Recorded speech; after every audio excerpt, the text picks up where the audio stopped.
Y estamos transmitiendo en vivo y en directo desde los estudios de Hardcore Comics Warzone, es decir, el cuarto de mi casa, otra emisión importante de noticias, con una cuña adicional, puesto hoy vamos a hacer una crítica destructiva, humillante, denigrante, ofensiva de la shit que terminó ser Death Note, la cual finalmente ya muchos de nosotros nos hemos visto, y vamos a resaltar qué clase de porquería completamente diferente al manga y al anime hicieron los estúpidos de Hollywood, que aún ni siquiera sin entender su propia cultura, puesto son muy pocos los cómics que han sido adaptados a la pantalla grande o a otros medios, conservando la esencia de los mismos, menos van a entender los japoneses, que son espiritual y culturalmente una civilización muy superior a los americanos. Pero bueno, antes de hablar paja y de contaminarnos con toda esa destrucción y esa pudrición del alma que representó ver esa tan desastrosa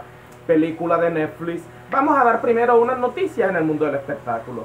Primero que todo, se confirma, o más bien se desmiente, el hecho de que Leonardo DiCaprio iba a ser el nuevo Joker de la película independiente producida por Martin Scorsese, que se desarrollará ajena al universo cinematográfico de Warner. Ya la verdad, ya hablar de Warner y su universo cinematográfico, la verdad ya no tiene ni sentido. Cuando ya tú crees que algo va a pasar, te lo aplazan. O sea, están como... Warner parece en realidad como una novia a los 15, 16 años, toda existencial, toda emo, que no sabe si estar con un man, o no sabe si estar con, o no sabe si no estar con él. A tal efecto, la inestabilidad de Warner me genera a mí tanto estrés que ya estoy hasta este punto de ni siquiera leer, ni mucho menos transmitirles a ustedes todas las estupideces que pasan en ese mundo ejecutivo de Warner DC Comics.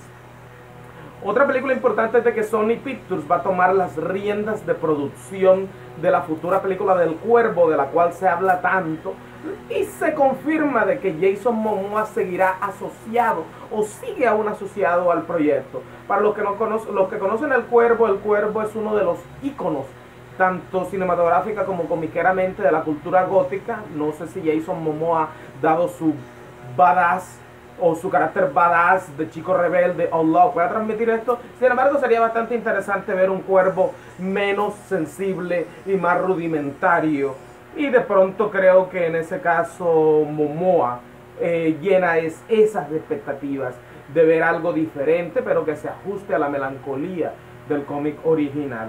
En otra película, Joss Whedon va a ser acreditado no como codirector, sino como co-guionista de la cinta de Zack Snyder, La Liga de la Justicia. Una noticia bastante interesante, pues había gente muy preocupada de que la mano entrometida y advenediza de Joss Whedon fuera a dañar el trabajo final de Zack Snyder. Ya tenemos muy malas experiencias, más que todo en el área de, recordando Los Cuatro Fantásticos, de cómo el cambio de director puede afectar el producto final de una película. En otras noticias, una noticia bastante hipócrita, producto de un conflicto generado por el cambio de un personaje de Hellboy, el cual es de origen asiático, que iba a ser interpretado por Ed Skrein, es decir, el Ed Transportador, y que también salió en algún personaje de Juego de Tronos.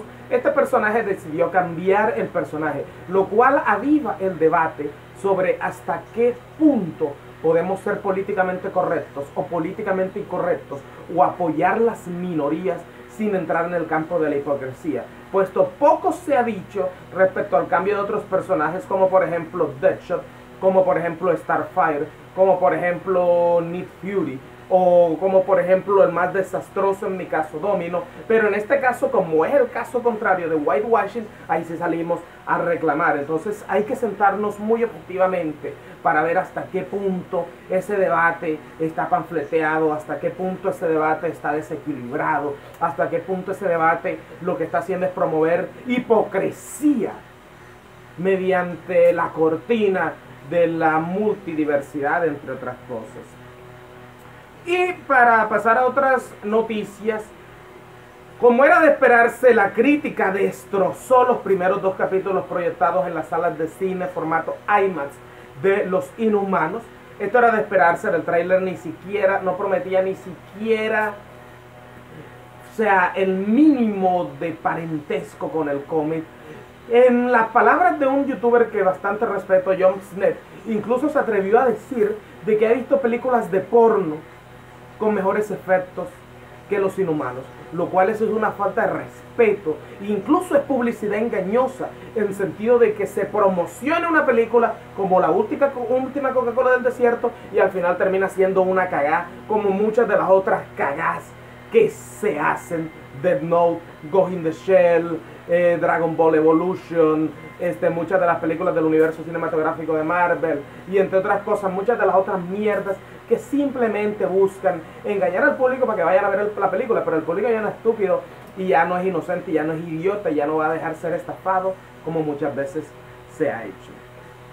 Finalmente, una noticia bastante extraña, pero igual tenemos que decirlo, en el entendido de que el culo o el jopo del impronunciable actor o nombre del actor que va a interpretar a Nightwing en la película, en la serie por la cual no doy un peso, basada en Los Jóvenes Titanes, se volvió tendencia en las redes.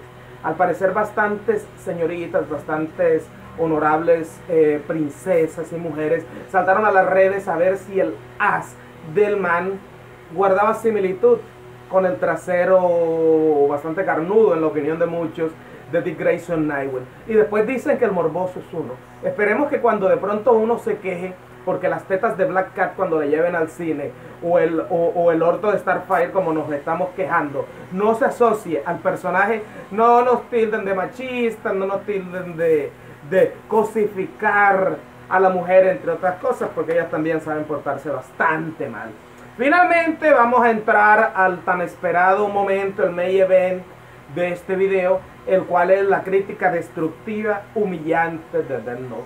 Death Note es una película de mierda, el cuadernillo de la muerte, como se le llamó en Netflix, es una película de mierda, que es una falta de respeto al material original del cual se basó. Se nota que los americanos no tienen ni idea de lo que quiere el público. Como adaptación es una película pésima y mala. Y como película independiente, ajena al material principal, es aún peor. Cuando me estaba viendo Death Note, es decir, perdí 1 hora y 40 minutos de mi vida que los pude haberme invertido de otra manera, como viendo porno o entre otras cosas. O sea, sentía que estaba viendo como una versión desnotizada de Gossip Girl o de Clases de Beverly Hills, o incluso aún peor, como por ejemplo Francisco el Matemático, que la verdad no logró atraparme para nada. Me la vi solamente por compromiso, para saber qué tan mala podía llegar a ser esa película. Vemos que el personaje de L llega a conclusiones sin ningún sentido, como si fuera un psíquico, como si fuera un ser que puede ver más allá de las cosas, llega a identificar la identidad, para la estúpida redundancia, de Light, llega a extraordinarias conclusiones que no se muestran cómo se formaron, sino que salieron de la nada. Vemos que no hay intriga entre los dos personajes. Vemos dos personajes completamente aislados, y esto va ligado a lo anterior, puesto el personaje de L llega a conclusiones sin que exista un medio lógico para que él adopte esas conclusiones o se dé cuenta de las cosas que están pasando más allá del azar.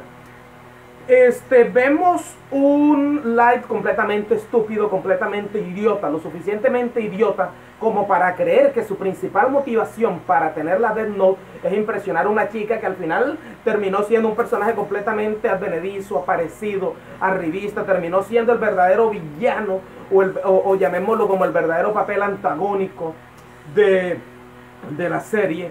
Bueno, al menos eso tiene algún punto positivo. Si ustedes tienen alguna cuota de poder o tienen algo, nunca se lo muestren a una mujer para impresionarlo, porque tarde o temprano ella va a terminar quedándose con eso, como muchas veces se quedan con muchas de nuestras cosas. La película tiene también un gore completamente innecesario. No estoy diciendo que esto sea malo. Los que me conocen saben que me gusta el material extremadamente violento, pero la violencia por sí sola no es suficiente para generar un buen producto.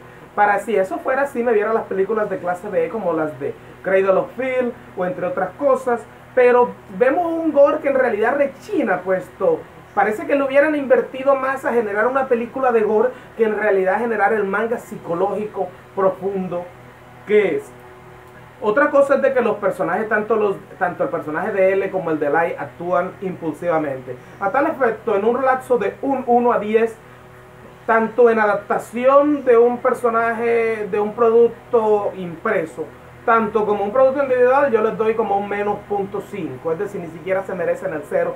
Esta película de mierda, realizada por gente de mierda, que en realidad dañó un buen producto y que ahora están pensando que va a ser una trilogía, y ojalá Dios reprenda esas palabras y esa blasfemia nunca vuelva a ver. Lo que acabamos de ver no ha pasado. Tenemos que borrarlo de la memoria y empezar de cero a ver si algún día se logra adaptar un buen manga, al menos acá en el público americano, de una forma correcta. Los espero este jueves 7 en Valkyria, es decir, mañana jueves 7 de septiembre, para celebrar el primer microevento que vamos a tener en honor a el mes de Batman, el mes del Batman Day. Se les recomienda llevar arcos, llevar ropa de Batman. Si usted tiene un muñeco de Batman o un Lego o un póster, lo que sea, simplemente lleve lo que vamos a pasar un rato súper bacano comiendo sancocho de tienda. A tal efecto los dejo. Esto fue Hardcore Comics Warzone en su edición semanal de noticias y una puya desastrosa a la shit que terminó siendo Death Note. Hardcore Comics Warzone.